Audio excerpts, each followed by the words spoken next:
Gure lanaren emaitza ona izan dadin, oso garrantzitsua da gure tresnak egoera honean mantentzea. Gainera, horrelako tresnek urte asko iraun behar du. Nola garbitu gure pintzelak? Beharko ditugun materiala dira ura, xaboi neutro bat eta trapu bat.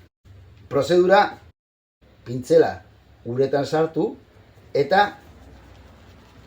gure jaboian aparra lortu arte igurtziko dugu.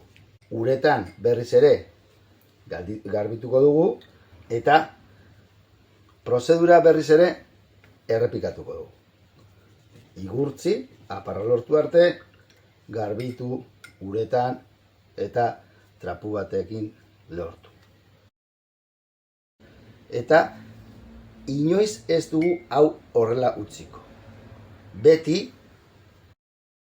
ilea goranzko zentzuan utziko ditugu, deformatu ez daitezen. Akuarela pastillak ere garbituko ditugu, adibidez zuria eta horia asko zikintzen dena, eta hauek zabalik utziko ditugu, ez ditugu itxiko lehortu daitezen.